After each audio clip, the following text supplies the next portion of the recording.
Assalamualaikum warahmatullahi wabarakatuh. Selamat malam Bapak Ibu dosen dan teman-teman semua. Perkenalkan, kami dari kelompok 5. Pada kesempatan kali ini kami akan mempresentasikan hasil analisis dan perancangan proyek pra-UAS kami, yaitu sistem antrian makan bergizi gratis atau MBG berbasis web. Sistem ini dirancang untuk membantu sekolah dalam mengatur kelancaran distribusi makanan kepada para siswa. Sebelum kita mulai ke materinya, kita perkenalkan satu persatu dulu. Perkenalkan, nama saya Junika Zahra Aulia. Saya India Permatasari. Saya Neng Septia. Saya Randy Setiana. Langsung saja, bagian pertama mengenai aktor dan kebutuhan fungsional akan dijelaskan oleh Indah Permatasari.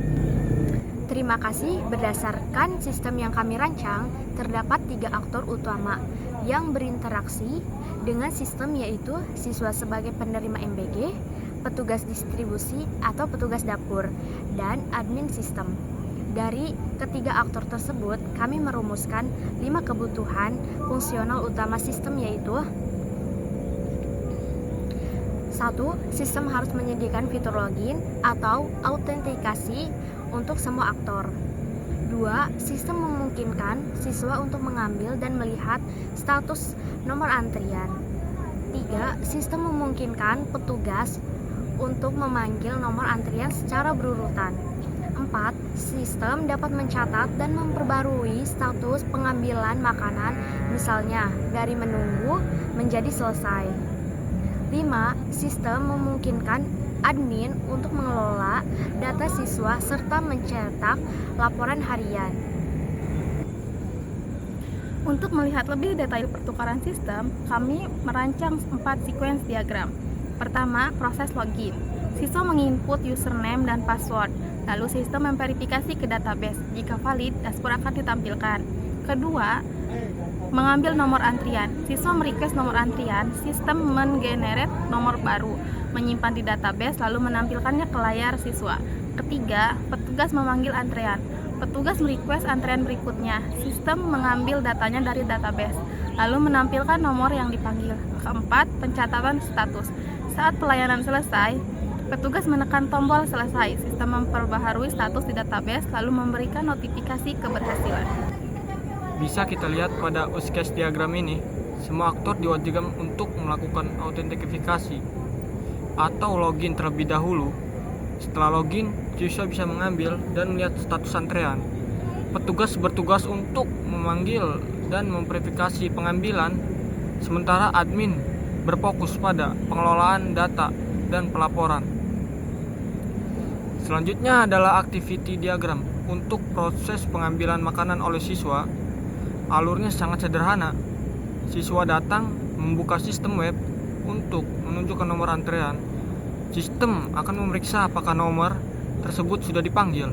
Jika iya, petugas akan memverifikasi identitas siswa. Setelah data sesuai, petugas menyerahkan makanan dan sistem secara otomatis mengubah status antrean menjadi sudah diambil. Sekarang mari kita bedah struktur data pendukungnya melalui kelas diagram. Di sini kami merancang 4 entitas atau kelas utama yang saling berrelasi. Yang pertama itu ada kelas siswa, memiliki atribut berupa NIE sebagai primary key-nya, kemudian ada nama, kelas, dan status ambil hari ini. Nah, metode di dalam kelas ini meliputi fungsi login, cek status ambil, dan generate QR code. Nah, yang kedua ada kelas antrian, memiliki atribut ID antrian sebagai primary key, tanggal, nomor sekarang, total antrian, dan statusnya. Fungsi utamanya adalah ambil nomor, panggil nomor berikutnya, reset antrian, serta get estimasi tunggu. Kira-kira tunggunya berapa menit atau berapa jam.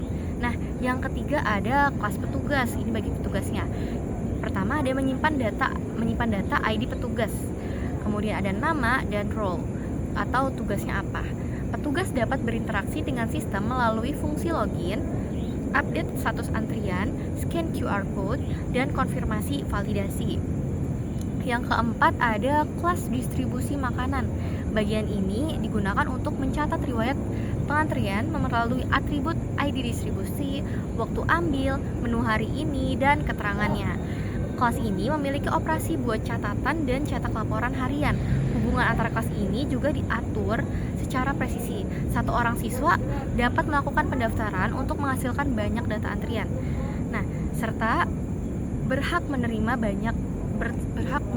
banyak distribusi makanan. Nah, di sisi lain, satu atau lebih petugas bertanggung jawab mengelola satu antrian, sekaligus memvalidasi dan mencatat banyak transaksi distribusi makanannya. Nah, kemudian saya akan menjelaskan tentang pengujian sistem ini. Tahap terakhirnya yaitu yang sangat krusial yaitu dalam perancangan ini adalah metode pengujian. Nah, untuk memastikan seluruh sistem berjalan dengan baik tanpa ada error, kelompok kami menerapkan 2 pendekatan standar, yaitu pengujian black box dan pengujian white box. Yang pertama yaitu pengujian black box. Ini dilakukan untuk menguji fungsi-fungsi sistem berdasarkan kebutuhan pengguna tanpa melihat struktur kode programnya. Kami menguji berbagai skenario dan membaginya ke dalam 4 modul utama. Yang pertama ada modul login system. Jadi kami menguji dulu nih skenario sukses login, penolakan data tidak valid, hingga pengujian kolom login sengaja dikosongkan. Nah, yang kedua, modul siswa diuji melalui skenario pengambilan nomor saat kuota harian tersedia, saat kuota sudah habis, serta pengujian double claim untuk mencegah siswa mengambil nomor 2 kali di hari yang sama atau ngambilnya double gitu. Nah, yang ketiga, modul petugas distribusi meliputi pengujian fungsi pemanggilan nomor, penanganan pesan jika antrian kosong, hingga penyelesaian status pelayanannya. Yang keempat ada modul admin system. Yang ini berfokus pada pengujian fungsi kelola data siswa dan pengujian cetak laporan harian. Yang kedua, kami melakukan pengujian white box. Pengujian ini menganalisis logika internal program pada fungsi inti pencetakan antrian. Fungsi inti yaitu untuk pencetakan antrian. Berdasarkan simulasi fungsi cetak antrian, struktur kode tersebut dipetakan ke dalam flow graph yang menghasilkan 8 node dan 9 edge. Untuk menentukan jumlah jalur independen yang harus diuji, kami menghitung kompleksitasnya.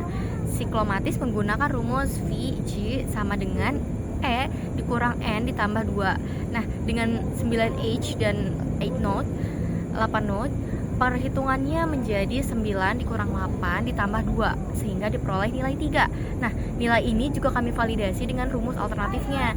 VG sama dengan P ditambah 1 karena terdapat 2 perjabangan if pada kode. Maka 2 ditambah 1 hasilnya tetap konsisten, yaitu 3. Nah, angka ini membuktikan bahwa terdapat 3 jalur independen yang wajib dieksekusi. Jalur pertama adalah jalur sukses, yaitu kondisi di mana kuota tersedia dan siswa belum mengambil antrian. Nah, jalur kedua adalah jalur double claim, yaitu kondisi di mana siswa tercatat sudah mengambil nomor hari ini, kemudian ngambil lagi gitu. Itu namanya double claim. Jalur yang ketiga adalah jalur kuota habis, yaitu kondisi di mana nilai kuota sudah 0. Melalui pengujian ini kami mendapat kuota sudah 0 yang tadi, jalur kuota sudah habis. Nah, melalui pengujian ini kami itu dapat menyimpulkan bahwa seluruh kemungkinan keputusan pada sistem telah teruji dan berjalan dengan baik. Begitu. Demikianlah presentasi dari kelompok kami mengenai rancangan sistem antrian makan bergizi gratis atau MBG berbasis web. Harapannya desain sistem, diagram-diagram, dan metode pengujian yang kami buat ini bisa diimplementasikan menjadi aplikasi yang bermanfaat. Terima kasih atas perhatian Bapak Ibu dosen dan teman-teman semua. Mohon maaf apabila ada kekurangan. Kami tutup. Wassalamualaikum warahmatullahi wabarakatuh.